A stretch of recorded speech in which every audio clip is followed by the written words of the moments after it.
ದೇವರ ನಾಮಕ್ಕೆ ಮಹಿಮೆ ಉಂಟಾಗಲಿ. ಸತ್ಯವೇದದ ಹೋಶೇಯನ ಪ್ರವಾದನ ಗ್ರಂಥ ಪುಸ್ತಕದ ಎಲ್ಲ ದೇವರ ವಚನಗಳನ್ನು ಕೇಳೋಣ. ಹೋಶೇಯ 1ನೇ ಅಧ್ಯಾಯ.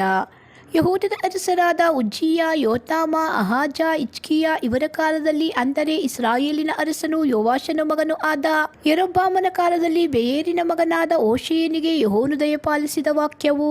ಯೆಹೋವನು ಹೋಶೇಯನ ಸಂಗಡ ಮೊದಲು ಮಾತಾಡಿದಾಗ ಆತನು ಅವನಿಗೆ, ನೀನು ಹೋಗಿ ವ್ಯಭಿಚಾರಿಣಿಯನ್ನು ಮದುವೆ ಮಾಡಿಕೊಂಡು ವ್ಯಭಿಚಾರದಿಂದಾಗುವ ಮಕ್ಕಳನ್ನು ಸೇರಿಸಿಕೋ. ದೇಶವು ನನ್ನನ್ನು ಬಿಟ್ಟು ಅಧಿಕ ವ್ಯಭಿಚಾರವನ್ನು ನಡೆಸುತ್ತದೆಂಬುದಕ್ಕೆ ಇದು ದೃಷ್ಟಾಂತವಾಗಿರಲಿ ಎಂದು ಹೇಳಿದನು. ಅದರಂತೆ ಹೋಶೇಯನು ಹೋಗಿ ದಿಬ್ಲಹೀಮನ ಮಗಳಾದ ಗೊಮೇರಳನ್ನು ಮದುವೆಯಾದನು. ಅವಳು ಗರ್ಭಿಣಿಯಾಗಿ ಅವನಿಗೆ ಗಂಡು ಮಗುವನ್ನು ಎತ್ತಾಗ ಯೆಹೋವನು ಅವನನ್ನು ಕುರಿತು, ಈ ಮಗುವಿಗೆ ಇಜ್ರೇಲ್ ಎಂಬ ಹೆಸರಿಡು. ಇಜ್ರೇಲಿನಲ್ಲಿ ಸುರಿಸಿದ ರಕ್ತಕ್ಕೆ ಪ್ರತಿಯಾಗಿ ಸ್ವಲ್ಪ ಕಾಲದೊಳಗೆ ನಾನು ಯೆಹೂದ ವಂಶದವರಿಗೆ ಮುಯಿ ತೀರಿಸಿ ಇಸ್ರಾಯೇಲ್ ಜನಾಂಗವನ್ನು ನಿರ್ನಾಮ ಮಾಡುವೆನು. ಈ ಮಗುವಿಗೆ ಇಜ್ರೇಲ್ ಎಂಬ ಹೆಸರಿಡು. ಇಜ್ರೇಲಿನಲ್ಲಿ ಸುರಿಸಿದ ರಕ್ತಕ್ಕೆ ಪ್ರತಿಯಾಗಿ ಸ್ವಲ್ಪ ಕಾಲದೊಳಗೆ ನಾನು ಯೇಹೂ ವಂಶದವರಿಗೆ ಮುಯಿ ತೀರಿಸಿ ಇಸ್ರಾಯೇಲ್ ಜನಾಂಗವನ್ನು ನಿರ್ನಾಮ ಮಾಡುವೆನು. ಆ ದಿನದಲ್ಲಿ ನಾನು ಇಜ್ರೇಲ್ ತಗ್ಗಿನೊಳಗೆ ಇಸ್ರಾಯೇಲಿನ ಬಿಲ್ಲನ್ನು ಮುರಿದು ಬಿಡುವೆನು ಅಂದನು.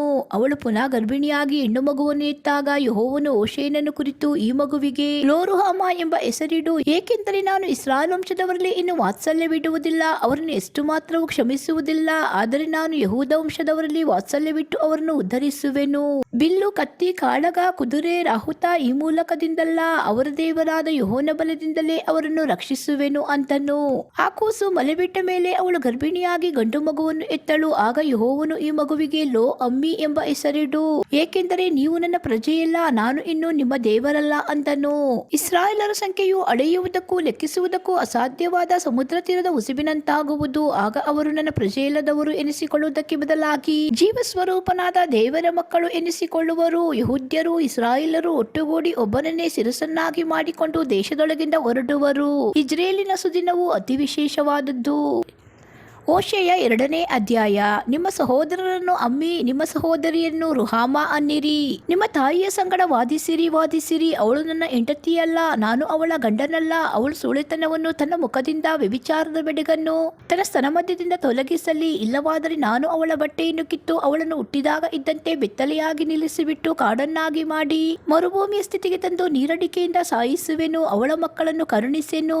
ಅವರು ವ್ಯಭಿಚಾರದಿಂದಾದ ಮಕ್ಕಳಷ್ಟೇ. ಅವರ ತಾಯಿಯು ಸುಳ್ಳೆತನ ಮಾಡಿದ್ದಾಳೆ, ಎತ್ತವಳು ನಾಚಿಕೆಗೇಡಿಯಾಗಿ ನಡೆದಿದ್ದಾಳೆ. ನನಗೆ ಬೇಕಾದ ಅನ್ನಪಾನಗಳನ್ನು, ಉಣ್ಣೆನಾರುಗಳನ್ನು, ತೈಲವನ್ನು, ಪಾಯಸ ಪಾನಕಗಳನ್ನು ನನಗೆ ಕೊಡುವ ನನ್ನ ಮಿಂಡರ ಹಿಂದೆ ಹೋಗುವೆನು ಅಂದುಕೊಂಡಿದ್ದಾಳೆ. ಹೀಗಿರಲು ಆಹಾ, ನಾನು ಅವಳ ದಾರಿಗೆ ಮುಳ್ಳುಬೇಲಿ ಹಾಕುವೆನು.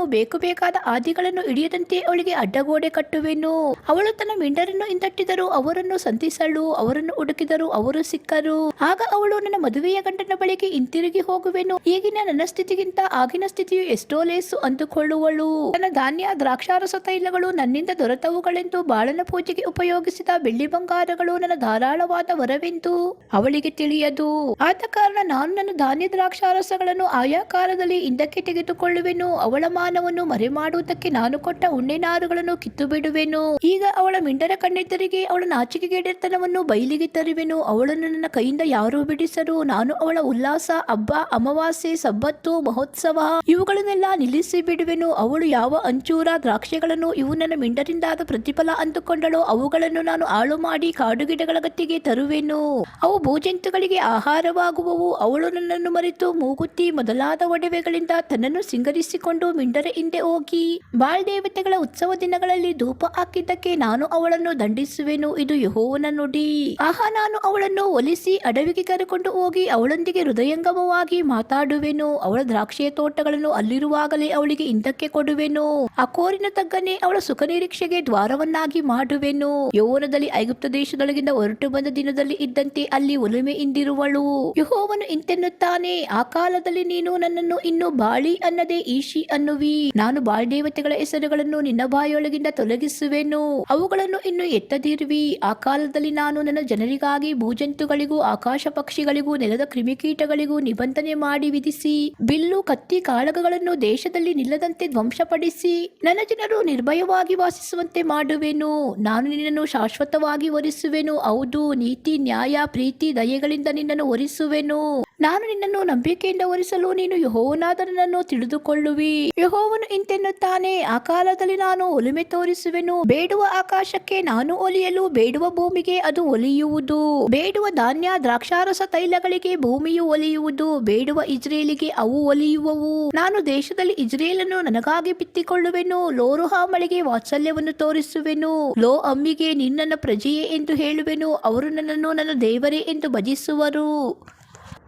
ಓಶೇಯ 3ನೇ ಅಧ್ಯಾಯ. ಯೆಹೋವನು ನನಗೆ ಅನ್ಯದೇವತೆಗಳ ಕಡೆಗೆ ತಿರುಗಿಕೊಂಡು ದೀಪದ್ರಾಕ್ಷಿಯ ಅಡೆಗಳನ್ನು ಪ್ರೀತಿಸುವ ಇಸ್ರಾಯೇಲರನ್ನು ಯೆಹೋವನು ಪ್ರೀತಿಸುವ ಪ್ರಕಾರ ನೀನು ಮಿಂಡನಿಗೆ ಪ್ರಿಯಳು, ವ್ಯಭಿಚಾರಾಸಕ್ತಳು ಆದ ಹೆಂಗಸನ್ನು ಪ್ರೀತಿಸುವ ಎಂದು ಅಪ್ಪಣೆ ಕೊಡಲು ನಾನು 15 ರೂಪಾಯಿಯನ್ನು 1.5 ಓಮೇರ್ ಜವೆಗೋದಿಯನ್ನು ಕೊಟ್ಟು ಅವಳನ್ನು ಕೊಂಡುಕೊಂಡು ಅವಳಿಗೆ, ನನಗಾಗಿ ಬಹುದಿವಸ ತಾಳಿಕೊಂಡಿರು, ಸುಳ್ಳೆತನ ಮಾಡಬೇಡ, ಯಾವನನ್ನು ಸೇರಬೇಡ, ನಾನು ಸಹ ನಿನ್ನವನೇ ಎಂದು ಹಾಗೆ ಇರುವೆನು ಎಂದು ಹೇಳಿದ್ದೆನು. ಇದರಂತೆ ರಾಜಮುಖಂಡ, ಯಜ್ಞ, ಸ್ತಂಭ, ಏಫೋದು, ವಿಗ್ರಹ ಇವುಗಳಿಲ್ಲದೆ ಇಸ್ರಾಯೇಲರು ಬಹುದಿವಸ ತಾಳಿಕೊಂಡಿರುವರು. ಆನಂತರ ಅವರು ತಮ್ಮ ದೇವರಾದ ಯೆಹೋವನನ್ನು, ತಮ್ಮ ರಾಜನಾದ ದಾವೀದನನ್ನು ಪುನಃ ಆಶ್ರಯಿಸುವರು. ಹೌದು, ಅಂತ್ಯಕಾಲದಲ್ಲಿ ಯೆಹೋವನನ್ನು, ಆತನ ದಯೆಯನ್ನು ಭಯಭಕ್ತಿಯಿಂದ ಮರೆಹೋಗುವರು. ಓಶೇಯ 4ನೇ ಅಧ್ಯಾಯ. ಇಸ್ರಾಯೇಲರೇ, ಯೆಹೋವನ ವಾಕ್ಯವನ್ನು ಕೇಳಿರಿ. ಯೆಹೋವನು ದೇಶ ನಿವಾಸಿಗಳ ಮೇಲೆ ವಿವಾದ ಹಾಕಿದ್ದಾನೆ, ಏಕೆಂದರೆ ಪ್ರೀತಿ, ಸತ್ಯತೆ, ದೇವಜ್ಞಾನಗಳು ದೇಶದಲ್ಲಿಲ್ಲ. ಸುಳ್ಳು ಸಾಕ್ಷಿ, ನರಹತ್ಯ, ಕಳ್ಳತನ, ವ್ಯಭಿಚಾರ ಇವುಗಳೇ ನಡೆಯುತ್ತವೆ, ದೋಂಬಿಗಳು ಆಗುತ್ತಲಿವೆ.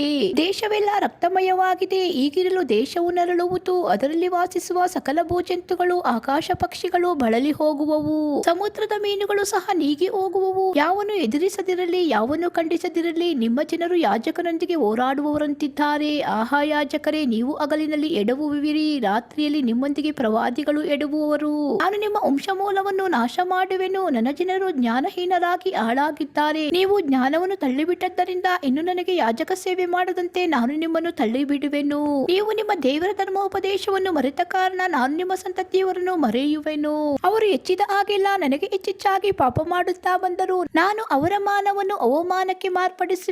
ನನ್ನ ಜನರ ಪಾಪವೇ ಅವರಿಗೆ ಜೀವನ. ಅವರು ಅಧರ್ಮವನ್ನು ಆಶಿಸುತ್ತಾರೆ. ಜನರು ಯಾಜಕರು ಒಂದೇ. ಅವರ ದುಷ್ಕಾರ್ಯಗಳಿಗೆ ಅವರನ್ನು ದಂಡಿಸುವೆನು. ಅವರ ದುಷ್ಕೃತ್ಯಗಳನ್ನು ಅವರಿಗೆ ಕಟ್ಟುವೆನು. ಅವರು ಉಣ್ಣುತ್ತಿದ್ದರೂ ತೃಪ್ತಿ ದೊರೆಯದು, ಆಧಾರ ಮಾಡುತ್ತಿದ್ದರೂ ಪ್ರಜಾಭಿವೃದ್ಧಿಯಾಗದು. ಯೆಹೋವನ ಕಡೆಗೆ ಗಮನಿಸುವುದನ್ನು ಬಿಟ್ಟು ಬಿಟ್ಟಿದ್ದಾರಷ್ಟೇ. ವ್ಯಭಿಚಾರ, ದ್ರಾಕ್ಷಾರಸ, ಮದ್ಯಗಳು ಬುದ್ಧಿಯನ್ನು ಕೆಡಿಸುತ್ತವೆ. ನನ್ನ ಜನರು ತಮ್ಮ ಮರದ ತುಂಡನ್ನು ಪ್ರಶ್ನೆ ಕೇಳುತ್ತಾರೆ. ಅವರ ಕೋಲು ಅವರಿಗೆ ಅರುಹನ್ನು ಉಂಟು ಮಾಡುತ್ತದೆ. ವ್ಯಭಿಚಾರ ಗುಣವು ಅವರನ್ನು ಭ್ರಾಂತಿಗೊಳಿಸಿದೆ. ತಮ್ಮ ದೇವರಿಗೆ ಪತಿಭಕ್ತಿಯನ್ನು ಸಲ್ಲಿಸದೆ ದ್ರೋಹಿಗಳಾಗಿದ್ದಾರೆ. ಪರ್ವತಾಗ್ರಗಳಲ್ಲಿ ಯಜ್ಞ ಮಾಡುತ್ತಾರೆ, ಗುಡ್ಡಗಳ ಮೇಲೆ ಧೂಪ ಹಾಕುತ್ತಾರೆ. ಅಲ್ಲೋನ್, ಲಿಬ್ನೆ, ಏಲಾ ಮರಗಳ ನೆರಳು ದಟ್ಟವಾಗಿರುವುದರಿಂದ ಅವುಗಳ ಕೆಳಗೆ ಇವುಗಳನ್ನು ನಡೆಸುತ್ತಾರೆ. ಈಗಿರಲು ನನ್ನ ಜನರೇ, ನಿಮ್ಮ ಕುಮಾರಿಯರು ಸೂಳೆಯರಾಗಿ ನಡೆಯುವುದು, ನಿಮ್ಮ ವಧುಗಳು ವ್ಯಭಿಚಾರ ಮಾಡುವುದು ಏನಾಶ್ಚರ್ಯ. ಸೂಳೆಯರಾಗಿ ನಡೆಯುವ ನಿಮ್ಮ ಕುಮಾರಿಯರನ್ನು, ವ್ಯಭಿಚಾರ ಮಾಡುವ ನಿಮ್ಮ ವಧುಗಳನ್ನು ನಾನು ದಂಡಿಸುವುದಿಲ್ಲ. ನೀವೇ ಸೂಳೆಯರನ್ನು ಕರಕೊಂಡು ಓರೆಯಾಗಿ ಹೋಗುತ್ತೀರಿ, ದೇವದಾಸಿಯರೊಂದಿಗೆ ಯಜ್ಞ ಮಾಡುತ್ತೀರಿ. ಆಹಾ, ವಿವೇಕವಿಲ್ಲದ ಜನರು ಕೆಡವಲ್ಪಡುವರು. ಇಸ್ರಾಯೇಲೇ, ನೀನು ಸೂಳೆಯಾಗಿ ನಡೆದರೂ ಯೆಹೂದವು ಆ ದೋಷಕ್ಕೆ ಒಳಗಾಗದಿರಲಿ. ಯೆಹೂದ್ಯರೇ, ಗಿಲ್ಗಾಲಿಗೆ ನೆರೆಯದಿರಿ, ಬೆತಾವೇನಿಗೆ ಯಾತ್ರೆ ಹೋಗಬೇಡಿರಿ. ಯೆಹೋವನ ಜೀವದಾಣೆ ಎಂದು ಶಪಥ ಮಾಡಬಾರದು. ಇಸ್ರಾಯೇಲು ಅಗಡು ಹಸುವಿನಂತೆ ಮೊಂಡುತನದಿಂದ ನಡೆದಿದೆ. ಈಗ ಯೆಹೋವನು ಅದನ್ನು ಕುರಿಯಂತೆ ವಿಶಾಲ ಸ್ಥಳದಲ್ಲಿ ಮೇಯಿಸುವನೋ? ಎಫ್ರಾಯಿಮು ವಿಗ್ರಹಗಳಲ್ಲಿ ಬೆರೆತು ಹೋಗಿದೆ, ಅದನ್ನು ಬಿಟ್ಟು ಬಿಡಿರಿ. ಸುರಪಾನ ಮುಗಿದ ಕೂಡಲೇ ಸೂಳೆತನದಲ್ಲಿ ಬೀಳುತ್ತಾರೆ. ದೇಶಪಾಲಕರು ಅವಮಾನದಲ್ಲಿ ಅತ್ಯಾಶೆ ಪಡುತ್ತಾರೆ. ಗಾಳಿಯು ಅವರನ್ನು ತನ್ನ ರೆಕ್ಕೆಗಳಲ್ಲಿ ಸುತ್ತಿಕೊಂಡು ಹೋಗುವುದು. ತಾವು ಮಾಡುತ್ತಿದ್ದ ಯಜ್ಞಗಳಿಗೆ ನಾಚಿಕೆ ಪಡುವರು. ಓಶೇಯ 5ನೇ ಅಧ್ಯಾಯ. ಯಾಜಕರೇ, ಇದನ್ನು ಕೇಳಿರಿ. ಇಸ್ರಾಯೇಲ್ ಕುಲದವರೇ ಆಲಿಸಿರಿ. ರಾಜವಂಶದವರೇ ಕಿವಿಗೊಡಿರಿ. ನೀವು ಮಿಚ್ಪದಲ್ಲಿ ಉರುಲಾಗಿಯೂ ತಾಬೋರಿನಲ್ಲಿ ಬಲೆಯಾಗಿಯೂ ಇದ್ದ ಕಾರಣ ನಿಮಗೆ ನ್ಯಾಯ ತೀರ್ಪು ಬಂದಿದೆ. ನನಗೆ ತಿರುಗಿ ಬಿದ್ದವರು ಅಗಾಧವಾದ ಕೊಲೆಯಲ್ಲಿ ಮಗ್ನರಾಗಿದ್ದಾರೆ. ನಾನೇ ಅವರೆಲ್ಲರನ್ನು ಶಿಕ್ಷಿಸುವೆನು. ಎಫ್ರಾಯಿಮನ್ನು ಬಲ್ಲೆ, ಇಸ್ರಾಯೇಲು ನನಗೆ ಮರೆಯಲ್ಲ.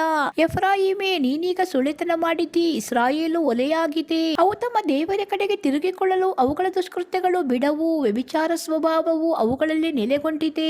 ಯೆಹೋವನನ್ನು ಅರಿಯವು. ಇಸ್ರಾಯೇಲಿಗೆ ಅದರ ಹೆಮ್ಮೆಯೇ ವಿರುದ್ಧ ಸಾಕ್ಷಿಯಾಗಿದೆ. ಇಸ್ರಾಯೇಲು, ಎಫ್ರಾಯಿಮು ತಮ್ಮ ದುರ್ಮಾರ್ಗದಲ್ಲಿ ಎಡವಿ ಬೀಳುವವು. ಯೆಹೂದವು ಅವುಗಳೊಂದಿಗೆ ಬೀಳುವುದು. ಅವು ತಮ್ಮ ದನಕುರಿಗಳ ಸಂಗಡ ಯೆಹೋವನನ್ನು ಶರಣು ಹೋಗಲು ಹೊರಡುವವು. ಆತನು ಸಿಕ್ಕನು, ಅವುಗಳ ಕಡೆಯಿಂದ ಮರೆಯಾಗಿದ್ದಾನೆ. ಅವು ಯೆಹೋವನ ಮಕ್ಕಳಲ್ಲದ ಮಕ್ಕಳನ್ನು ಪಡೆದು ಆತನಿಗೆ ದ್ರೋಹ ಮಾಡಿವೆ. ಅವುಗಳನ್ನು, ಅವುಗಳ ಭೂಸ್ವಾಸ್ಥ್ಯಗಳನ್ನು ಈಗ ಈ ಮುಂದಿನ ತಿಂಗಳು ನುಂಗಿಬಿಡುವುದು.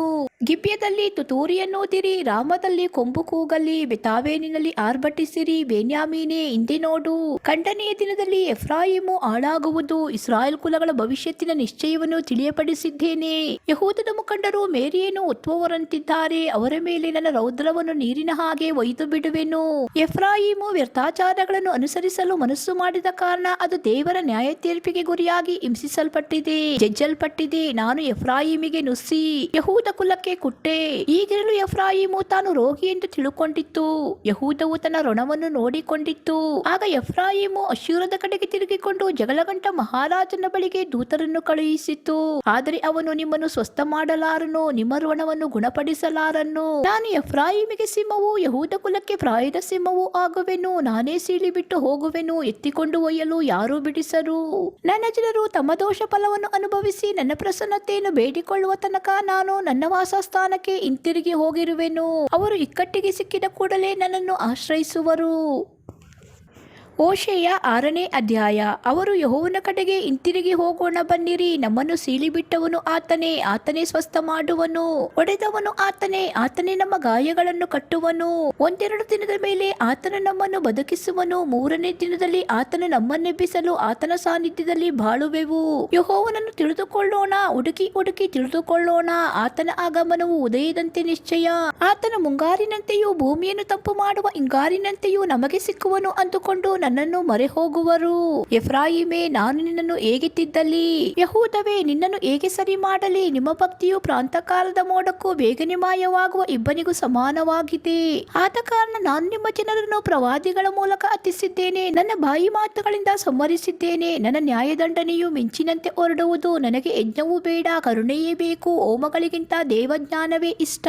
ಅವರು ಪ್ರಾಪಂಚಿಕರಂತೆ ನನ್ನ ನಿಬಂಧನೆಯನ್ನು ಮೀರಿದ್ದಾರೆ, ಅಲ್ಲಲ್ಲಿ ನನಗೆ ದ್ರೋಹ ಮಾಡಿದ್ದಾರೆ. ಗೀಲ್ಯಾದು ಅಧರ್ಮಿಗಳು ತುಂಬಿದ ಪಟ್ಟಣ, ಅಲ್ಲಿ ಹೆಜ್ಜೆಜಾಡುಗಳು ರಕ್ತಮಯವೇ. ಡಕಾಯಿತಿಯವರು ಒಬ್ಬನಿಗೆ ಹೊಂಚುವಂತೆ ಯಾಜಕರು ಗುಂಪಾಗಿ ದಾರಿಯಲ್ಲಿ ಹೊಂಚಿಕೊಂಡಿದ್ದು ಶೆಕೆಮಿಗೆ ಹೋಗುವವರನ್ನು ಕೊಂದು ಹಾಕುತ್ತಾರೆ. ಹೌದು, ಘೋರ ಕೃತ್ಯವನ್ನು ನಡೆಸುತ್ತಾರೆ. ನಾನು ಇಸ್ರಾಯೇಲ್ ಮನೆತನದಲ್ಲಿ ಅಸಹ್ಯವನ್ನು ನೋಡಿದ್ದೇನೆ. ಎಫ್ರಾಯಿಮಿನೊಳಗೆ ಸುಳ್ಳೆತನವು ನಡೆಯುತ್ತದೆ. ಇಸ್ರಾಯೇಲು ಒಲೆಯಾಗಿದೆ, ಯಹೂದವೇ, ನಿನಗೂ ಅಧರ್ಮ ಫಲದ ಸುಗ್ಗಿಯು ನೇಮಕವಾಗಿದೆ.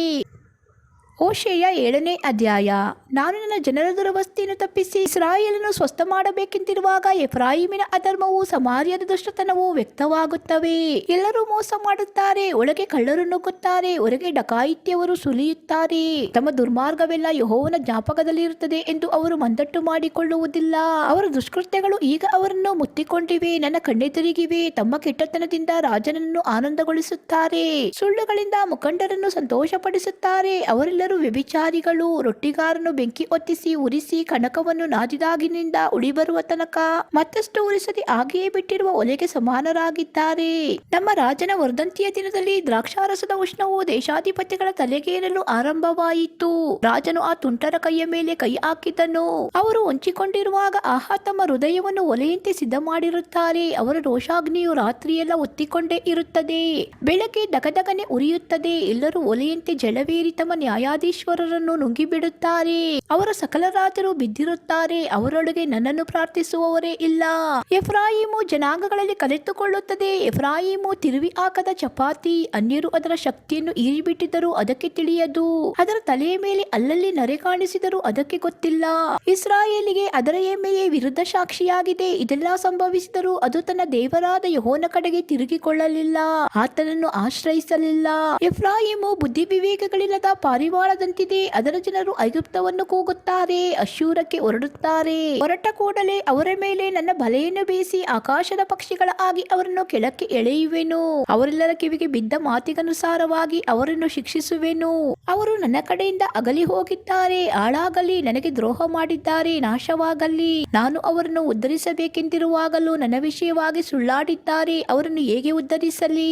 ಅವರು ಹಾಸಿಗೆ ಮೇಲೆ ಬಿದ್ದುಕೊಂಡು ಧಾನ್ಯ ದ್ರಾಕ್ಷಾರಸಗಳಿಗೆ ಅರ್ಚಿಕೊಳ್ಳುತ್ತಾರೆಯೇ ಹೊರತು ನನ್ನನ್ನು ಮನಪೂರ್ವಕವಾಗಿ ಎಂದೂ ಪ್ರಾರ್ಥಿಸಲಿಲ್ಲ. ನನ್ನನ್ನು ತೊರೆದು ಬಿಟ್ಟು ತಮ್ಮ ದೇಹಗಳನ್ನು ಗಾಯ ಮಾಡಿಕೊಳ್ಳುತ್ತಾರೆ. ಅವರಿಗೆ ಯುದ್ಧವನ್ನು ಕಲಿಸಿ ತೋಳುಗಳನ್ನು ಬಲಪಡಿಸಿದ ನನಗೂ ವಿರುದ್ಧವಾಗಿ ಕೇಡನ್ನು ಕಲ್ಪಿಸುತ್ತಾರೆ. ಅತ್ತಿತ್ತ ತಿರುಗಿಕೊಳ್ಳುತ್ತಾರೆ, ವೇಲಕ್ಕೆ ಮಾತ್ರ ತಿರುಗಿಕೊಳ್ಳುವುದಿಲ್ಲ. ಮೋಸದ ಬಿಲ್ಲಿಗೆ ಸಮಾನರಾಗಿದ್ದಾರೆ. ಅವರ ಮುಖಂಡರು ತಮ್ಮ ನಾಲಿಗೆಯ ಸೊಕ್ಕಿನ ನಿಮಿತ್ತ ಖಡ್ಗಹತರಾಗಿ ಬೀಳುವರು. ಅವರ ಪತನವು ಐಗುಪ್ತ ದೇಶದ ಹಾಸ್ಯಕ್ಕೆ ಆಸ್ಪದವಾಗುವುದು. ಹೋಶೇಯ 8ನೇ ಅಧ್ಯಾಯ. ಬಾಯಿಗೆ ತುತ್ತೂರಿಯನ್ನು ಇಡಿ, ನನ್ನ ಜನರು ನನ್ನ ಒಡಂಬಡಿಕೆಯನ್ನು ಮೀರಿ ನನ್ನ ಧರ್ಮವಿಧಿಗಳಿಗೆ ದ್ರೋಹ ಮಾಡಿದ್ದರಿಂದ ಶತ್ರುವು ಹದ್ದಿನ ಹಾಗೆ ಯೆಹೋವನಾದ ನನ್ನ ನಿವಾಸದ ಮೇಲೆ ಬರುತ್ತಾನೆ. ಅವರು ನನ್ನನ್ನು, ನಮ್ಮ ದೇವರೇ, ಇಸ್ರಾಯೇಲರಾದ ನಾವು ನಿನ್ನನ್ನು ತಿಳಿದವರಾಗಿದ್ದೇವೆ ಎಂದು ಕೂಗಿಕೊಳ್ಳುವರು. ಇಸ್ರಾಯೇಲರು ಮೇಲನ್ನು ತಳ್ಳಿಬಿಟ್ಟಿದ್ದಾರೆ, ಶತ್ರುವು ಅವರನ್ನು ಹಿಂದಟ್ಟುವನು. ನನ್ನ ಅಪ್ಪಣೆ ಇಲ್ಲದೆ ರಾಜರನ್ನು ಕಲ್ಪಿಸಿಕೊಂಡಿದ್ದಾರೆ, ನನಗೆ ತಿಳಿಯದೆ ಅಧಿಪತಿಗಳನ್ನು ಮಾಡಿಕೊಂಡಿದ್ದಾರೆ. ತಮ್ಮ ಬೆಳ್ಳಿ ಬಂಗಾರಗಳಿಂದ ಬೊಂಬೆಗಳನ್ನು ನಿರ್ಮಿಸಿಕೊಂಡಿದ್ದಾರೆ, ಅವರು ನಿರ್ಮಿಸಿದೆಲ್ಲ ನಾಶವಾಗತಕ್ಕದ್ದೇ. ಸಮಾರ್ಯವೇ, ನಾನು ನಿನ್ನ ಬಸವನನ್ನು ತಳ್ಳಿಬಿಟ್ಟಿದ್ದೇನೆ. ನನ್ನ ರೋಷಾಗ್ನಿಯು ನಿನ್ನವರ ಮೇಲೆ ಉರಿಯುತ್ತದೆ, ಅವರು ನಿರ್ಮಲರಾಗುವುದಕ್ಕೆ ಇನ್ನೆಷ್ಟು ಕಾಲ ಹಿಡಿಯುವುದೋ. ಆ ಬಸವನು ಇಸ್ರಾಯೇಲಿನ ಕೈ ಕೆಲಸ, ಶಿಲ್ಪಿಯು ಅದನ್ನು ರೂಪಿಸಿದನು, ಅದು ದೇವರಲ್ಲ. ಸಮಾರ್ಯದ ಬಸವನು ಚೂರು ಚೂರಾಗುವನು, ಅವರು ಗಾಳಿಯನ್ನು ಬಿತ್ತುತ್ತಾರೆ, ಬಿರುಗಾಳಿಯನ್ನು ಕೊಯ್ದುಕೊಳ್ಳುವರು. ಇಸ್ರಾಯೇಲಿಗಾಗಿ ಪೈರು ತಿನಗೆಬಾರದು, ಬೀಜ ಮೊಳೆತರೂ ಇಟ್ಟು ಸಿಕ್ಕದು. ಒಂದು ವೇಳೆ ಸಿಕ್ಕಿದರೂ ಅನ್ಯರು ಅದನ್ನು ನುಂಗಿಬಿಡುವರು. ಇಸ್ರಾಯೇಲೇ ನುಂಗಲ್ಪಟ್ಟಿದೆ, ಅದು ಜನಾಂಗಗಳ ಮಧ್ಯದಲ್ಲಿ ಯಾರಿಗೂ ಬೇಡದ ಪಾತ್ರೆಯಂತಿದೆ. ಅದು ಒಂಟಿಯಾದ ಕಾಡುಕತ್ತೆಯಂತೆ ಮನಸ್ಸು ಬಂದ ಹಾಗೆ ನಡೆದು ಅಶ್ಶೂರಕ್ಕೆ ಹೋಗಿದೆ. ಎಫ್ರಾಯೀಮು ಅಣತೆತ್ತು ಮಿಂಡರನ್ನು ಸಂಪಾದಿಸಿಕೊಂಡಿದೆ, ಅದು ಜನಾಂಗಗಳೊಳಗೆ ಮಿಂಡರನ್ನು ಸಂಪಾದಿಸಿದರೂ ಅದನ್ನು ನಾನು ಈಗ ಸೆರೆ ಕೂಡುವೆನು. ರಾಜಾತಿರಾಜನು ಹೊರಿಸುವ ಹೊರೆಯಿಂದ ಅದು ಕುಗ್ಗಿ ಹೋಗಲಿಕ್ಕೆ ಆರಂಭವಾಗುವುದು. ಎಫ್ರಾಯೀಮು ಯಜ್ಞವೇದಿಗಳನ್ನು ಹೆಚ್ಚೆಚ್ಚಾಗಿ ಕಟ್ಟಿ ಪಾಪ ಮಾಡಿದೆ, ಕಟ್ಟಿದ ಯಜ್ಞವೇದಿಗಳೇ ಅದಕ್ಕೆ ಪಾಪವಾಗಿ ಪರಿಣಮಿಸಿವೆ. ನಾನು ನನ್ನ ಧರ್ಮವನ್ನು ಲಕ್ಷಾಂತರ ವಿಧಿಗಳ ರೂಪವಾಗಿ ಅದಕ್ಕೆ ಬರೆಸಿಕೊಟ್ಟರೂ ಅವುಗಳು ತನಗೆ ಸಂಬಂಧಪಟ್ಟವುಗಳಲ್ಲವೆಂದು ಅದು ಭಾವಿಸುತ್ತದೆ. ಎಫ್ರಾಯಿಮರು ಯಜ್ಞ ಪಶುಗಳನ್ನು ನನಗೆ ನೈವೇದ್ಯವಾಗಿ ವಧಿಸಿ ಮಾಂಸಭೋಜನ ಮಾಡುತ್ತಾರೆ, ಯೆಹೋವನು ಆ ಯಜ್ಞಗಳಿಗೆ ಮೆಚ್ಚನು. ಅವರ ಅಧರ್ಮವನ್ನು ಜ್ಞಾಪಕಕ್ಕೆ ತಂದುಕೊಂಡು ಅವರ ಪಾಪಕ್ಕೆ ದಂಡನೆ ಮಾಡುವನು.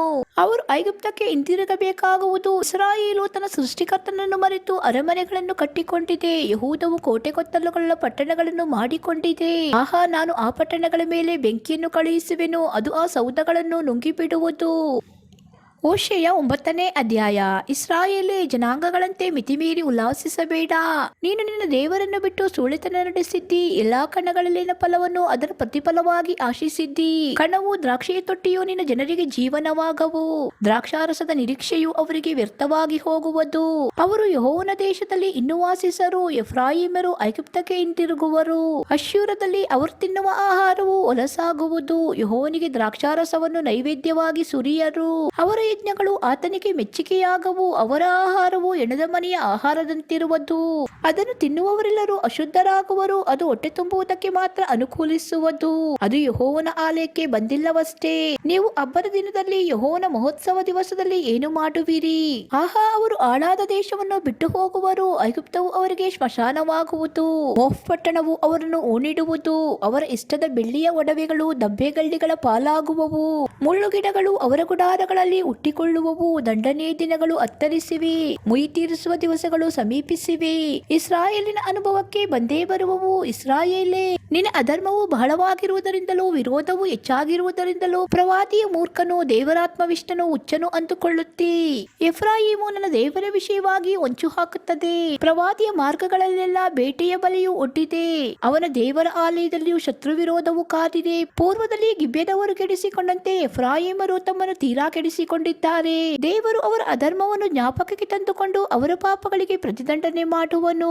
ಕಾಡಿನಲ್ಲಿ ದ್ರಾಕ್ಷಿಯ ಹಣ್ಣು ಸಿಕ್ಕಿದಂತೆ ಇಸ್ರಾಯೇಲು ನನಗೆ ಸಿಕ್ಕಿತ್ತು. ಹೊಸದಾಗಿ ಫಲಕ್ಕೆ ಬಂದ ಅಂಜೂರದ ಗಿಡದಲ್ಲಿ ಮೊದಲು ಮಾಗಿದ ಹಣ್ಣನ್ನು ಕಂಡ ಹಾಗೆ ನಿಮ್ಮ ಪಿತೃಗಳನ್ನು ಕಂಡೆನು. ಆದರೆ ಅವರು ಬಾಳ್ಪೆಗೋರಿಗೆ ಬಂದು ಬಾಳ್ ದೇವತೆಯ ಭಕ್ತರಾಗಿ ದೀಕ್ಷೆಗೊಂಡು ತಾವು ಪ್ರೀತಿಸಿದ ದೇವತೆಯ ಹಾಗೆ ಅಸಹ್ಯರಾದರು. ಎಫ್ರಾಯಿಮರ ಮಹಿಮೆಯು ಪಕ್ಷಿಯಂತೆ ಆರಿ ಹೋಗುವುದು, ಯಾರು ಎರರು, ಗರ್ಭಿಣಿಯಾಗಿರರು, ಗರ್ಭಧರಿಸರು. ಒಂದು ವೇಳೆ ಮಕ್ಕಳನ್ನು ಎತ್ತು ಸಾಕಿದರೂ ಯಾವನು ಉಳಿಯದೆ ಇರುವ ತನಕ ಅವರಿಗೆ ಪುತ್ರಶೋಕವನ್ನು ಉಂಟು ಮಾಡುತ್ತದೆ ಬರುವೆನು. ಹೌದು, ನಾನು ಅವರಿಗೆ ವಿಮುಖನಾಗಲು ಅವರ ಗತಿಯನ್ನು ಏನೆಂದು ಹೇಳಲಿ? ತೂರು ಹೇಗೆ ಕಾಣಿಸುತ್ತದೋ ಹಾಗೆ ಎಫ್ರಾಯಿಮು ಉಲ್ಗಾವಿನಲ್ಲಿ ನಾಟಿರುವುದಾಗಿ ಕಾಣಿಸುತ್ತದೆ. ಆದರೆ ಎಫ್ರಾಯಿಮು ತನ್ನ ಮಕ್ಕಳನ್ನು ಹತ್ಯಕ್ಕೆ ಈಡಾಗುವಂತೆ ಕಳುಹಿಸುವುದು. ಯೆಹೋವನೇ, ಅವರಿಗೆ ತಕ್ಕ ಗತಿಯನ್ನು ವಿಧಿಸು. ಏನು ವಿಧಿಸುತ್ತೀಯೋ ಅವರಿಗೆ ಗರ್ಭಸ್ರಾವವನ್ನು ಮಾಡು, ಮೊಲೆಯನ್ನು ಬತ್ತಿಸು. ಅವರ ದುಷ್ಟತನವು ಗೀಲ್ಗಾಲಿನಲ್ಲಿ ತುಂಬಿದೆ, ಅಲ್ಲೇ ನನ್ನ ದ್ವೇಷಕ್ಕೆ ಗುರಿಯಾಗಿದ್ದಾರೆ. ಅವರ ದುಷ್ಕೃತ್ಯಗಳ ನಿಮಿತ್ತ ನಾನು ಅವರನ್ನು ನನ್ನ ನಿವಾಸದೊಳಗಿಂದ ಓಡಿಸಿ ಬಿಡುವೆನು, ಅವರನ್ನು ಇನ್ನು ಪ್ರೀತಿಸೆನು. ಅವರ ಅಧಿಕಾರಿಗಳೆಲ್ಲರೂ ದ್ರೋಹಿಗಳೇ ಸರಿ, ಎಫ್ರಾಯಿಮರಿಗೆ ಘಾತವಾಗಿದೆ, ಅವರ ವಂಶಮೂಲವು ಒಣಗಿ ಹೋಗಿದೆ. ಅವರು ಫಲಹೀನರಾಗುವರು, ಹೌದು, ಅವರು ಮಕ್ಕಳನ್ನು ಎತ್ತರು, ಅವರ ಗರ್ಭದ ಪ್ರಿಯ ಫಲವನ್ನು ಸಾಯಿಸುವೆನು. ನನ್ನ ದೇವರು ಅವರನ್ನು ತಳ್ಳಿಬಿಡುವನು, ಅವರು ಆತನ ಮಾತಿಗೆ ಕಿವಿಗೊಡಲಿಲ್ಲ, ಅವರಿಗೆ ಜನಾಂಗಗಳಲ್ಲಿ ಅಲೆದಾಡುವ ಗತಿಯಾಗುವುದು. ಓಶೇಯ 10ನೇ ಅಧ್ಯಾಯ. ಇಸ್ರಾಯೇಲು ಸೊಂಪಾಗಿ ಬೆಳೆದ ದ್ರಾಕ್ಷಾಲತೆಯಾಗಿದೆ, ಹಣ್ಣು ಬಿಟ್ಟುಕೊಂಡಿದೆ. ಅದರ ಹಣ್ಣುಗಳು ಹೆಚ್ಚಿದಷ್ಟು ಯಜ್ಞವೇದಿಗಳನ್ನು ಹೆಚ್ಚಿಸಿಕೊಂಡಿದೆ. ಅದರ ಭೂಮಿಯು ಎಷ್ಟು ಒಳ್ಳೆಯದೋ ಅಷ್ಟು ಒಳ್ಳೆಯ ವಿಗ್ರಹ ಸ್ತಂಭಗಳನ್ನು ಮಾಡಿಕೊಂಡಿದೆ. ಇಸ್ರಾಯೇಲರ ಮನಸ್ಸು ನುಣುಚಿಕೊಳ್ಳುತ್ತದೆ, ಈಗ ದಂಡನೆಗೆ ಈಡಾಗಿದ್ದಾರೆ. ಯೆಹೋವನೇ ಅವರ ಯಜ್ಞವೇದಿಗಳನ್ನು ಮುರಿದು ಬಿಡುವನು, ಅವರ ವಿಗ್ರಹ ಸ್ತಂಭಗಳನ್ನು ಹಾಳು ಮಾಡುವನು. ನಮಗೆ ರಾಜನೇ ಇಲ್ಲ, ನಾವು ಯೆಹೋವನಲ್ಲಿ ಭಯಭಕ್ತಿ ಇಟ್ಟವರಲ್ಲ. ರಾಜನಾದರೂ ನಮಗಾಗಿ ಏನು ಮಾಡಿಯಾನು ಎಂದು ಈಗ ಅವರು ಅಂದುಕೊಳ್ಳಬೇಕಾಯಿತು. ಹರಟೆ ಹರಡುತ್ತಾರೆ, ಸುಳ್ಳಾಣೆ ಇಡುತ್ತಾರೆ, ಸಂಧಾನ ಮಾಡಿಕೊಳ್ಳುತ್ತಾರೆ. ಅಲ್ಲಿನ ನ್ಯಾಯವು ನೇಗಿಲ ಗೆರೆಗಳಲ್ಲಿ ಹುಟ್ಟುವ ವಿಷದ ಕಳೆಗಳಂತಿದೆ. ಸಮಾರ್ಯದ ನಿವಾಸಿಗಳು ಬೆತಾವೇನಿನ ಬಸವನ ವಿಷಯದಲ್ಲಿ ದಿಗಿಲು ಪಡುವರು. ಅದರ ಭಕ್ತ ಜನರು ಅದಕ್ಕಾಗಿ ಎದೆ ಬಡಿದುಕೊಳ್ಳುವರು. ಅದರ ಮಹಿಮೆಯು ಅದರಿಂದ ತೊಲಗಿತಲ್ಲ ಎಂದು ಅದರ ಪೂಜಾರಿಗಳು ಅದಕ್ಕಾಗಿ ನಡುಗುವರು. ಅದು ಜಗಳಗಂಟ ಮಹಾರಾಜನಿಗೆ ಕಾಣಿಕೆಯಾಗಿ ಅಶ್ಶೂರಕ್ಕೆ ಒಯ್ಯಲ್ಪಡುವುದು. ಎಫ್ರಾಯಿಮಿಗೆ ಅವಮಾನವಾಗುವುದು. ಇಸ್ರಾಯೇಲು ತಾನು ಸಂಕಲ್ಪಿಸಿಕೊಂಡ ವಿಷಯವಾಗಿ ನಾಚಿಕೆ ಪಡುವುದು. ಸಮಾರ್ಯದ ರಾಜನು ಹಾಳಾಗಿ ಪ್ರವಾಹದಲ್ಲಿ ಕೊಚ್ಚಿಕೊಂಡು ಹೋಗುವ ಚೆಕ್ಕಿಗೆ ಸಮಾನನಾಗಿದ್ದಾನೆ. ಇಸ್ರಾಯೇಲಿಗೆ ಪಾಪಾಸ್ಪದವಾದ ಅವೇನಿನ ಪೂಜಾ ಸ್ಥಳಗಳು ನಾಶವಾಗುವವು. ಮುಳ್ಳು ಗಿಡಗಳು, ಕಳೆಗಳು ಅಲ್ಲಿನ ಯಜ್ಞವೇದಿಗಳ ಮೇಲೆ ಹುಟ್ಟುವವು. ಅಲ್ಲಿನ ಜನರು ಬೆಟ್ಟಗಳೇ ನಮ್ಮನ್ನು ಮುಚ್ಚಿಕೊಳ್ಳಿರಿ, ಗುಡ್ಡಗಳೇ ನಮ್ಮ ಮೇಲೆ ಬೀಳಿರಿ ಎಂದು ಕೂಗಿಕೊಳ್ಳುವರು. ಇಸ್ರಾಯೇಲೇ, ಗಿಬ್ಯದಲ್ಲಿ ದುರಾಚಾರವು ನಡೆದಂದಿನಿಂದ ನೀನು ಪಾಪ ಮಾಡುತ್ತಾ ಬಂದಿದ್ದಿ. ಆಹಾ, ನಿನ್ನ ಜನರು ಅಲ್ಲಿ ನಿಂತಿದ್ದಾರೆ. ದುರಾಚಾರಿಗಳಿಗೆ ವಿರುದ್ಧವಾದ ಯುದ್ಧವು ಗಿಬ್ಯದಲ್ಲಿ ಅವರಿಗೆ ತಗಲುವುದಿಲ್ಲ. ನನಗಿಷ್ಟವಾದಾಗ ನಾನು ಅವರನ್ನು ದಂಡಿಸುವೆನು. ಅವರ 2 ಅಪರಾಧಗಳ ದಂಡನೆಗೋಸ್ಕರ ಜನಾಂಗಗಳು ಅವರಿಗೆ ವಿರುದ್ಧವಾಗಿ ಒಟ್ಟುಗೂಡುವವು. ಎಫ್ರಾಯಿಮು ಹತೋಟಿಗೆ ಬಂದು ತೆನೆ ಹುಲ್ಲನ್ನು ತುಳಿಯುತ್ತಿರುವುದರಲ್ಲಿಯೇ ಇಷ್ಟಪಡುವ ಕಡಸಾಗಿದೆ. ಈಗಲಾದರೂ ಅದರ ಅಂದವಾದ ಹೆಗಲಿನ ಮೇಲೆ ಕೈ ಹಾಕಿದ್ದೇನೆ. ಎಫ್ರಾಯಿಮನ್ನು ಹೂಡುವೆನು, ಯೆಹೂದವು ಉಳಬೇಕು, ಯಾಕೋಬು ಕುಂಟೆ ಎಳೆಯಬೇಕು. ನೀತಿಯ ಬೀಜವನ್ನು ಬಿತ್ತಿರಿ, ಪ್ರೀತಿಯ ಫಲವನ್ನು ಕೊಯ್ಯಿರಿ. ಗೆಯ್ಯದ ನಿಮ್ಮ ಭೂಮಿಯನ್ನು ಗೆಯ್ಯಿರಿ. ಯೆಹೋವನು ಬಂದು ನಮ್ಮ ಮೇಲೆ ನೀತಿಯನ್ನು ವರ್ಷಿಸಲೆಂದು ಆತನನ್ನು ಶರಣು ಹೋಗುವ ಸಮಯವು ಒದಗಿದೆ. ನೀವು ಮಾಡಿದ ವ್ಯವಸಾಯವು ದುಷ್ಟತನ, ನಿಮಗಾದ ಬೆಳೆಯು ಅನ್ಯಾಯ. ನೀವು ನಿಮ್ಮ ಕಟ್ಟುಪಾಡಿನಲ್ಲಿಯೂ ನಿಮ್ಮ ಶೂರರ ಬಾಹುಳ್ಯದಲ್ಲಿಯೂ ಭರವಸವಿಟ್ಟಿದ್ದರಿಂದ ಮೋಸದ ಫಲವನ್ನು ಅನುಭವಿಸಿದಿರಿ. ಈಗಿರಲು ನಿಮ್ಮ ಕುಲಗಳವರಿಗೆ ವಿರುದ್ಧವಾಗಿ ಯುದ್ಧಘೋಷವು ಏಳುವುದು. ಕಾಳಗದ ದಿನದಲ್ಲಿ ಶಲ್ಮಾನನು ತಾಯಿಗಳನ್ನು ಮಕ್ಕಳ ಸಹಿತ ಬಂಡೆಗೆ ಅಪ್ಪಳಿಸಿ ಬೆತ್ ಅರ್ಬೇಲ್ ಪಟ್ಟಣವನ್ನು ಸೂರೆ ಮಾಡಿದಂತೆ ನಿಮ್ಮ ಎಲ್ಲಾ ಕೋಟೆಗಳು ಸೂರೆ ಮಾಡಲ್ಪಡುವವು. ನಿಮ್ಮ ದುಷ್ಟತನವು ಬಹಳವಾಗಿರುವುದರಿಂದ ಬೆತೇಲು ಇಂಥ ದುರ್ಗತಿಯನ್ನು ನಿಮಗೆ ತರುವುದು. ಬೆಳಗಾಗುವುದರೊಳಗೆ ಇಸ್ರಾಯೇಲಿನ ರಾಜನು ತೀರಾ ಹಾಳಾಗುವನು. ಓಶೇಯ 11ನೇ ಅಧ್ಯಾಯ. ಇಸ್ರಾಯೇಲು ಕೇವಲ ಬಾಲ್ಯದಲ್ಲಿದ್ದಾಗ ನಾನು ಅದರ ಮೇಲೆ ಪ್ರೀತಿಯನ್ನಿಟ್ಟು ಆ ನನ್ನ ಮಗನನ್ನು ಐಗುಪ್ತ ದೇಶದಿಂದ ಕರೆದೆನು. ಪ್ರವಾದಿಗಳು ಕರೆದ ಹಾಗೆಲ್ಲ ನನ್ನ ಜನರು ದೂರ ದೂರ ಹೋಗುತ್ತಲೇ ಬಂದರು. ಬಾಳ್ ದೇವತೆಗಳಿಗೆ ಯಜ್ಞ ಮಾಡಿ ಬೊಂಬೆಗಳಿಗೆ ಧೂಪ ಹಾಕಿದರು. ನಾನೇ ಎಫ್ರಾಯಿಮಿಗೆ ನಡೆದಾಟವನ್ನು ಕಲಿಸಿದೆನು, ಅದನ್ನು ಕೈಯಲ್ಲಿ ಎತ್ತಿಕೊಂಡೆನು. ನನ್ನನ್ನು ಸ್ವಸ್ಥ ಮಾಡಿದವನು ನಾನೇ ಎಂದು ಅದಕ್ಕೆ ತಿಳಿಯಲಿಲ್ಲ. ನಾನು ನನ್ನ ಜನರನ್ನು ಮಾನವರಿಗೆ ತಕ್ಕ ಮೂಗುದಾರದಿಂದ, ಅಂದರೆ ಮಮತೆಯ ಹಗ್ಗದಿಂದ ಸೆಳೆದುಕೊಂಡೆನು.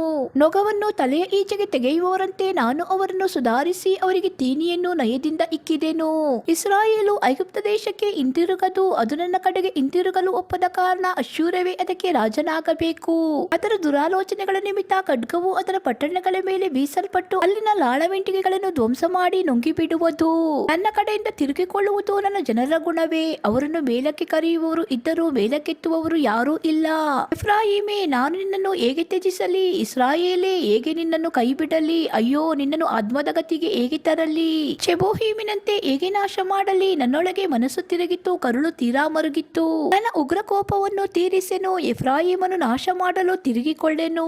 ನಾನು ಮನುಷ್ಯನಲ್ಲ, ದೇವರೇ, ನಾನು ನಿಮ್ಮಲ್ಲಿ ನೆಲೆಯಾಗಿರುವ ಸದಮಲ ಸ್ವಾಮಿ. ನಾನು ರೋಷದಿಂದ ಬಾರೆನು. ಸಿಂಹದಂತೆ ಗರ್ಜಿಸುತ್ತಿರುವ ಯೆಹೋವನನ್ನು ಆತನ ಜನರು ಹಿಂಬಾಲಿಸುವರು. ಆತನು ಆರ್ಭಟಿಸಲು ಆತನ ಮಕ್ಕಳು ಪಡುವಲಿಂದ ನಡುಗುತ್ತಾ ಬರುವರು. ಗುಬ್ಬಿಗಳಂತೆ ಐಗುಪ್ತದಿಂದಲೂ ಪಾರಿವಾಳಗಳಂತೆ ಅಶ್ಶೂರದಿಂದಲೂ ಅದರುತ್ತಾ ತ್ವರೆಪಡುವರು. ಅವರು ತಮ್ಮ ತಮ್ಮ ನಿವಾಸಗಳಲ್ಲಿ ವಾಸಿಸುವಂತೆ ಮಾಡುವೆನು. ಇದು ಯೆಹೋವನ ನುಡಿ. ಎಫ್ರಾಯಿಮು ಸುಳ್ಳಿನಿಂದಲೂ ಇಸ್ರಾಯೇಲ್ ವಂಶವು ಮೋಸದಿಂದಲೂ ನನ್ನನ್ನು ಮುತ್ತಿಕೊಂಡಿವೆ. ಯೆಹೂದವು ಸತ್ಯಸಂಧನೂ ಸದಮಲ ಸ್ವಾಮಿಯೂ ಆದ ದೇವರ ಕಡೆಯಿಂದ ಇನ್ನೂ ಅಲೆದಾಡುತ್ತಿದೆ. ಓಶೇಯ 12ನೇ ಅಧ್ಯಾಯ. ಎಫ್ರಾಯಿಮು ಮೇಯಿಸುವ ಮಂದೆಯು ಗಾಳಿಯೇ, ಹಿಂದಟ್ಟುವ ಬೇಟೆಯು ಮೂಡಣ ಗಾಳಿಯೇ. ಅದು ಮೋಸವನ್ನು, ಹಿಂಸೆಯನ್ನು ನಿರಂತರ ಹೆಚ್ಚೆಚ್ಚಾಗಿ ನಡೆಸುತ್ತದೆ. ಅಶ್ಶೂರದೊಂದಿಗೆ ಒಪ್ಪಂದವನ್ನು ಮಾಡಿಕೊಳ್ಳುತ್ತದೆ. ಐಗುಪ್ತಕ್ಕೆ ಎಣ್ಣೆಯನ್ನು ಕಾಣಿಕೆಯಾಗಿ ಕಳಿಸುತ್ತದೆ. ಯೆಹೋವನು ಯೆಹೂದದ ಮೇಲೆ ವ್ಯಾಜ್ಯ ಹಾಕಿದ್ದಾನೆ. ಯಾಕೋಬನು ಅದರ ನಡತೆಗೆ ತಕ್ಕ ಹಾಗೆ ದಂಡಿಸುವನು. ಅದರ ದುಷ್ಕೃತ್ಯಗಳಿಗಾಗಿ ಪ್ರತೀಕಾರ ಮಾಡುವನು. ಯಾಕೋಬನು ಗರ್ಭದಲ್ಲಿ ಅಣ್ಣನನ್ನು ವಂಚಿಸಿದನು, ಪೂರ್ಣ ಪ್ರಾಯದಲ್ಲಿ ದೇವರೊಂದಿಗೆ ಹೋರಾಡಿದನು. ಹೌದು, ದೇವರು ಆತನ ಸಂಗಡ ಹೋರಾಡಿ ಗೆದ್ದನು. ಅಳುತ್ತಾ ಆತನ ಕೃಪೆಯನ್ನು ಬೇಡಿಕೊಂಡನು. ಯೆಹೋವನೆಂಬ ಸೇನಾಧೀಶ್ವರನಾದ ದೇವರು ಅವನನ್ನು ಬೆತೇಲಿನಲ್ಲಿಯೂ ಕಂಡು ಅಲ್ಲಿನವೊಡನೆ ಮಾತಾಡಿದನು. ಯೆಹೋವನೆಂಬುದೇ ಆತನನ್ನು ಸ್ಮರಿಸುವ ನಾಮಧೇಯ. ಇಸ್ರಾಯೇಲೇ, ನೀನು ನಿನ್ನ ದೇವರ ಸಹಾಯದಿಂದ ತಿರುಗಿಕೋ. ನೀತಿ ಪ್ರೀತಿಗಳನ್ನು ಅನುಸರಿಸಿ ನಿನ್ನ ದೇವರನ್ನು ಎಡೆಬಿಡದೆ ನಿರೀಕ್ಷಿಸಿಕೊಂಡಿರು. ಕಾನಾನು, ಅದರ ಕೈಯಲ್ಲಿ ಮೋಸದ ತ್ರಾಸು ಇದೆ, ಕಸಗೊಳ್ಳಬೇಕೆಂಬುದೇ ಅದರ ಆಸೆ. ಎಫ್ರಾಯಿಮು, ನಾನು ಐಶ್ವರ್ಯವಂತನೇ, ಹೌದು, ಆಸ್ತಿಯನ್ನು ಪಡೆದಿದ್ದೇನೆ, ನನ್ನ ದುಡಿತದಲ್ಲೆಲ್ಲ ಪಾಪವೆನಿಸಿಕೊಳ್ಳುವ ದೋಷವೇನು ತೋರಲಿಲ್ಲ ಅಂದುಕೊಳ್ಳುತ್ತದೋ. ನೀನು ಐಗುಪ್ತ ದೇಶದಲ್ಲಿದ್ದಂದಿನಿಂದ ನಾನೇ ಯೆಹೋವನೆಂಬ ನಿನ್ನ ದೇವರಾಗಿದ್ದೇನೆ. ಜಾತ್ರೆಯ ಕಾಲದಲ್ಲಿ ವನವಾಸ ಮಾಡುವಂತೆ ಗುಡಾರಗಳಲ್ಲಿ ವಾಸಿಸುವ ಗತಿಗೆ ನಿನ್ನನ್ನು ಪುನಃ ತರುವೆನು. ನಾನು ಪ್ರವಾದಿಗಳಿಗೆ ನುಡಿದಿದ್ದೇನೆ, ಬಹಳ ದಿವ್ಯ ದರ್ಶನಗಳನ್ನು ದಯಪಾಲಿಸಿದ್ದೇನೆ, ಪ್ರವಾದಿಗಳ ಮೂಲಕ ಸೂಚಕ ಕಾರ್ಯಗಳನ್ನು ನಡೆಸಿದ್ದೇನೆ. ಗೀಲ್ಯಾದು ಅಧರ್ಮಮಯವೋ, ಅದು ಶೂನ್ಯದ ಗತಿಗೆ ಬರುವುದು. ಗೀಲ್ಗಾಲಿನಲ್ಲಿ ಗೋಮೇಧವು ನಡೆಯುವುದು. ಅಲ್ಲಿನ ಯಜ್ಞವೇದಿಗಳು ಹೊಲದ ನೇಗಿಲಗೆರೆಗಳಲ್ಲಿ ಕಲ್ಲುಕುಪ್ಪೆಗಳಾಗಿ ಸಿಕ್ಕುವವು. ಯಾಕೋಬನು ಪದ್ದನ್ ಅರಾಮಿಗೆ ಓಡಿ ಹೋದನು. ಇಸ್ರಾಯೇಲನು ಮದುವೆಗಾಗಿ ಜೀತ ಮಾಡಿದ್ದನು, ಎಣ್ಣಿಗೋಸ್ಕರ ಕುರಿಗಳನ್ನು ಕಾದನು. ಯೆಹೋವನು ಇಸ್ರಾಯೇಲನು ಪ್ರವಾದಿಯ ಮುಖಾಂತರ ಐಗುಪ್ತದೊಳಗಿಂದ ಪಾರು ಮಾಡಿದನು. ಪ್ರವಾದಿಯ ಮೂಲಕ ಅದು ರಕ್ಷಿತವಾಯಿತು. ಎಫ್ರಾಯಿಮು ಯೆಹೋವನನ್ನು ಅತಿ ತೀಕ್ಷ್ಣವಾಗಿ ರೇಗಿಸಿದೆ. ಆದ ಕಾರಣ ಅದರ ಒಡೆಯನು ಅದರ ರಕ್ತಾಪರಾಧವನ್ನು ಅದಕ್ಕೆ ಕಟ್ಟಿ ಅದು ಮಾಡಿದ ಅವಮಾನವನ್ನು ಅದಕ್ಕೆ ಹಿಂತಿರುಗಿಸುವನು. ಹೋಶೇಯ 13ನೇ ಅಧ್ಯಾಯ. ಪೂರ್ವದಲ್ಲಿ ಎಫ್ರಾಯಿಮು ನುಡಿದ ಮಾತಿಗೆ ಎಲ್ಲರೂ ನಡುಗಿದರು. ಅದು ಇಸ್ರಾಯೇಲಿನಲ್ಲಿ ಉನ್ನತ ಸ್ಥಿತಿಗೆ ಬಂದಿತ್ತು, ಆದರೆ ಬಾಳ್ ದೇವತೆಯ ವಿಷಯದಲ್ಲಿ ದೋಷಿಯಾದಾಗ ಸತ್ತಿತ್ತು. ಈಗ ಎಫ್ರಾಯಿಮರು ಹೆಚ್ಚೆಚ್ಚಾಗಿ ಪಾಪ ಮಾಡುತ್ತಾರೆ. ತಮ್ಮ ಬೆಳ್ಳಿಯಿಂದ ಸ್ವಬುದ್ಧಿಗೆ ತಕ್ಕ ಎರಕದ ಬೊಂಬೆಗಳನ್ನು ರೂಪಿಸಿಕೊಂಡಿದ್ದಾರೆ. ಅವೆಲ್ಲ ಶಿಲ್ಪಿಗಳ ಕೈಕೆಲಸವೇ. ಇಂಥವುಗಳನ್ನು ಮಾತಾಡಿಸುತ್ತಾರೆ. ಮನುಷ್ಯರಾದ ಪೂಜಾರಿಗಳು ಪಶುವಿನ ಮೂರ್ತಿಗಳನ್ನು ಮುದ್ದಿಸುತ್ತಾರೆ. ಈಗಿರಲು ಅವರು ಪ್ರಾಂತಕಾಲದ ಮೋಡದ ಪ್ರಕಾರವಾಗಿಯೂ ಬೇಗನೆ ಮಾಯವಾಗುವ ಇಬ್ಬನಿಯಂತೆಯೂ ಬಿರುಗಾಳಿಯು ಕಣದಿಂದ ಬಡಿದುಕೊಂಡು ಹೋಗುವ ಒಟ್ಟಿನ ಹಾಗೂ ಗವಾಕ್ಷದಿಂದ ಹೊರಡುವ ಹೊಗೆಯೋಪಾದಿಯಲ್ಲಿಯೂ ಇರುವರು. ನಾನಾದರೂ ನೀನು ಐಗುಪ್ತ ದೇಶದಲ್ಲಿದ್ದ ಕಾಲದಿಂದ ಯೆಹೋವನೆಂಬ ನಿನ್ನ ದೇವರಾಗಿದ್ದೇನೆ. ನನ್ನ ಹೊರತು ಯಾವ ದೇವರು ನಿನಗೆ ಗೊತ್ತಿಲ್ಲ, ನನ್ನ ವಿನಃ ಯಾವ ರಕ್ಷಕನೂ ಇಲ್ಲ. ಅರಣ್ಯದಲ್ಲಿ ಘೋರ ಮರುಭೂಮಿಯಲ್ಲಿ ನಿನ್ನನ್ನು ಲಕ್ಷಿಸಿದವನು ನಾನೇ. ಆಹಾರವು ನಿನ್ನವರಿಗೆ ಸಿಕ್ಕಿದಾಗ ಹೊಟ್ಟೆ ತುಂಬಿಸಿಕೊಂಡರು, ಹೊಟ್ಟೆ ತುಂಬಿದಾಗ ಅವರ ಮನಸ್ಸು ಉಬ್ಬಿಕೊಂಡಿತ್ತು. ಇದರಿಂದ ನನ್ನನ್ನು ಮರೆತು ಬಿಟ್ಟರು. ಆದ ಕಾರಣ ನಾನು ಅವರ ಪಾಲಿಗೆ ಸಿಂಹ, ಚಿರತೆಯ ಹಾಗೆ ದಾರಿಯ ಮಗುಲಲ್ಲಿ ಹೊಂಚು ಹಾಕುವೆನು. ಮರಿಗಳನ್ನು ಕಳಕೊಂಡ ಕರಡಿಯಂತೆ ಅವರಿಗೆ ಎದುರು ಬಿದ್ದು ಅವರ ಎದೆಯನ್ನು ಬಗಿದು ಹಾಕುವೆನು. ಅಲ್ಲೇ ಮೃಗರಾಜನಂತೆ ಅವರನ್ನು ನುಂಗುವೆನು. ಭೂಜಂತುಗಳು ಅವರನ್ನು ಸೀಳಿ ಬಿಡುವವು. ಇಸ್ರಾಯೇಲೇ, ನೀನು ನಿನ್ನ ಬೆಂಬಲವಾದ ನನಗೆ ತಿರುಗಿ ಬಿದ್ದದ್ದರಿಂದ ನಾಶವಾಗಿದ್ದಿ. ಈಗ ನಿನ್ನ ಅರಸನು ಎಲ್ಲಿ? ನಿನ್ನ ಪಟ್ಟಣಗಳಲ್ಲೆಲ್ಲ ನಿನ್ನವರನ್ನು ಉದ್ಧರಿಸುವನೋ? ನನಗೆ ರಾಜನನ್ನು, ರಾಜಾಧಿಕಾರಿಗಳನ್ನು ದಯಪಾಲಿಸು ಎಂದು ನನ್ನನ್ನು ಕೇಳಿಕೊಂಡಿಯಷ್ಟೇ. ಆ ಪಾಲಕರು ಎಲ್ಲಿ? ನಾನು ಕೋಪಗೊಂಡು ರಾಜರನ್ನು ಕೊಟ್ಟಿದ್ದೇನೆ, ಕೋಪೋದ್ರೇಕನಾಗಿ ತೆಗೆದು ಬಿಟ್ಟಿದ್ದೇನೆ. ಎಫ್ರಾಯಿಮಿನ ಅಧರ್ಮವು ಗಂಟು ಕಟ್ಟಿದೆ, ಅದರ ಪಾಪವು ಭದ್ರಪಡಿಸಿದೆ. ಅದಕ್ಕೆ ಪ್ರಸವ ವೇದನೆಯಾಗುತ್ತಾ ಇದೆ, ಅದು ಮಂಕು ಮಗು. ಈ ಸಮಯವು ಗರ್ಭದ್ವಾರದಲ್ಲಿ ನಿಲ್ಲತಕ್ಕ ಸಮಯವಲ್ಲ. ನಾನು ಅದನ್ನು ಪಾತಾಳದ ಅಧಿಕಾರದಿಂದ ಬಿಡಿಸಲೋ, ಮರಣದಿಂದ ಉದ್ಧರಿಸಲೋ? ಮರಣವೇ, ನಿನ್ನ ಉಪದ್ರವಗಳೆಲ್ಲಿ? ಪಾತಾಳವೇ, ನೀನು ಮಾಡುವ ನಾಶನವೆಲ್ಲಿ? ಕನಿಕರವು ನನಗೆ ಕಾಣಿಸದು. ಎಫ್ರಾಯಿಮು ತನ್ನ ಸಹೋದರರಲ್ಲಿ ಫಲಸಮೃದ್ಧವಾಗಿದ್ದರೂ ಕಾಡಿನಿಂದ ಯೆಹೋವನು ಬೀಸ ಮಾಡುವ ಮೂಡಣ ಗಾಳಿಯು ಬರಲು ಅದರ ಬುಗ್ಗೆಯು ಬತ್ತುವುದು, ಅದರ ಹೊರತೆಯು ಒಣಗುವುದು. ಶತ್ರುವು ಅವರ ಪ್ರಿಯ ವಸ್ತುಗಳ ನಿಧಿಯನ್ನು ಸೂರೆಗೊಂಬುವನು. ಸಮಾರ್ಯವು ತನ್ನ ದೇವರಿಗೆ ತಿರುಗಿ ಬಿದ್ದದರಿಂದ ತನ್ನ ದೋಷ ಫಲವನ್ನು ಅನುಭವಿಸಲೇಬೇಕು. ಅದರ ಜನರು ಖಡ್ಗಹತರಾಗುವರು. ವೈರಿಗಳು ಅಲ್ಲಿನ ಮಕ್ಕಳನ್ನು ಬಂಡೆಗೆ ಅಪ್ಪಳಿಸುವರು, ಗರ್ಭಿಣಿಯರ ಹೊಟ್ಟೆಯನ್ನು ಸೀಳುವರು. ಹೋಶೇಯ 14ನೇ ಅಧ್ಯಾಯ. ಇಸ್ರಾಯೇಲೇ, ನೀನು ಹಿಂತಿರುಗಿ ನಿನ್ನ ದೇವರಾದ ಯೆಹೋವನನ್ನು ಸೇರಿಕೋ. ನಿನ್ನ ಅಪರಾಧದಿಂದಲೇ ನೀನು ಮುಗರಿಸಿ ಬಿದ್ದಿ. ಪಶ್ಚಾತ್ತಾಪದ ಮಾತುಗಳನ್ನು ತೆಗೆದುಕೊಂಡು ಯೆಹೋವನ ಬಳಿಗೆ ಹಿಂತಿರುಗಿ ಆತನಿಗೆ, ನಮ್ಮ ಅಪರಾಧವನ್ನು ಸಂಪೂರ್ಣವಾಗಿ ನಿವಾರಣೆ ಮಾಡಿ ನಮ್ಮಲ್ಲಿನ ಒಳ್ಳೆಯದನ್ನು ಅಂಗೀಕರಿಸು. ನಮ್ಮ ಸ್ತೋತ್ರಗಳೆಂಬ ಹೋರಿಗಳನ್ನು ಅರ್ಪಿಸುವೆವು. ಅಶ್ಶೂರವು ನಮ್ಮನ್ನು ರಕ್ಷಿಸುವುದೆಂದು ನಂಬೆವು. ಐಗುಪ್ತದ ಕುದುರೆಗಳನ್ನು ಅತ್ತೆವು. ನಮ್ಮ ಕೈಕೆಲಸದ ಬೊಂಬೆಗಳಿಗೆ ನೀವು ನಮ್ಮ ದೇವರುಗಳು ಎಂದು ಇನ್ನೂ ಹೇಳೆವು. ನೀನೇ ಅನಾಥರನ್ನು ಕರುಣಿಸುವಿ ಎಂಬುದಾಗಿ ಅರಿಕೆ ಮಾಡಿಕೊಳ್ಳಿರಿ. ನಾನು ನನ್ನ ಜನರ ಭ್ರಷ್ಟತ್ವವನ್ನು ಪರಿಹರಿಸಿ ಅವರನ್ನು ಮನಪೂರ್ವಕವಾಗಿ ಪ್ರೀತಿಸುವೆನು. ನನ್ನ ಕೋಪವು ಅವರ ಕಡೆಯಿಂದ ತೊಲಗಿ ಹೋಯಿತು. ನಾನು ಇಸ್ರಾಯೇಲಿಗೆ ಇಬ್ಬನಿಯಂತಾಗುವೆನು, ಅದು ತಾವರಿಯಂತೆ ಒಡೆಯುವುದು. ಲೆಬನೋನಿನ ದೇವದಾರುಗಳ ಹಾಗೆ ಬೇರು ಬಿಟ್ಟುಕೊಳ್ಳುವುದು, ಅದರ ರೆಂಬೆಗಳು ಹರಡುವವು. ಅದರ ಅಂದವು ಒಲಿವ ಮರದಂತೆ ಕಂಗೊಳಿಸುವುದು. ಅದರ ಪರಿಮಳವು ಲೆಬನೋನಿನ ಹಾಗೆ ಮನೋಹರವಾಗಿರುವುದು. ಅದರ ನೆರಳನ್ನು ಆಶ್ರಯಿಸಿರುವವರು ಹಿಂತಿರುಗಿ ಬೆಳೆಯನ್ನು ಬೆಳೆದು ದ್ರಾಕ್ಷಿಯಂತೆ ಫಲವಿಸುವರು. ಅದರ ಕೀರ್ತಿಯು ಲೆಬನೋನಿನ ದ್ರಾಕ್ಷಾರಸದ ಹಾಗೆ ಸ್ವಾರಸ್ಯವಾಗಿರುವುದು. ಎಫ್ರಾಯಿಮು ವಿಗ್ರಹಗಳ ಗೊಡವೆ ನನಗೆ ಇನ್ನೇಕೆ ಅಂದುಕೊಳ್ಳುವುದು. ನಾನು ಅದಕ್ಕೆ ಒಲಿದು ಕಟಾಕ್ಷಿಸುವೆನು. ನಾನು ಸೊಂಪಾದ ತುರಾಯಿ ಮರದಂತಿದ್ದೇನೆ. ನನ್ನಿಂದಲೇ ನೀನು ಫಲಿಸುವಿ. ಜ್ಞಾನಿಗಳು ಈ ಸಂಗತಿಗಳನ್ನು ಗ್ರಹಿಸುವರು, ವಿವೇಕಿಗಳು ಅವುಗಳನ್ನು ತಿಳಿದುಕೊಳ್ಳುವರು. ಯೆಹೋವನ ಮಾರ್ಗಗಳು ರುಜುವಾದವುಗಳು, ಅವುಗಳಲ್ಲಿ ಸನ್ಮಾರ್ಗಿಗಳು ನಡೆಯುವರು, ದುರ್ಮಾರ್ಗಿಗಳು ಎಡವಿ ಬೀಳುವರು. ಇದಿಷ್ಟು ದೇವರ ವಚನಗಳು. ಹೋಶೇಯನ ಪ್ರವಾದನೆ ಗ್ರಂಥ ಪುಸ್ತಕದ ಎಲ್ಲ ದೇವರ ವಚನಗಳು. ಎಲ್ಲ ಸ್ತುತಿಗನ ಮಾನ ಮಹಿಮೆ ಸ್ತೋತ್ರಗಳು ನನ್ನ ದೇವರಾದ ಯೇಸು ಕ್ರಿಸ್ತುವಿಗೆ ಉಂಟಾಗಲಿ. ಆಮೇನ್.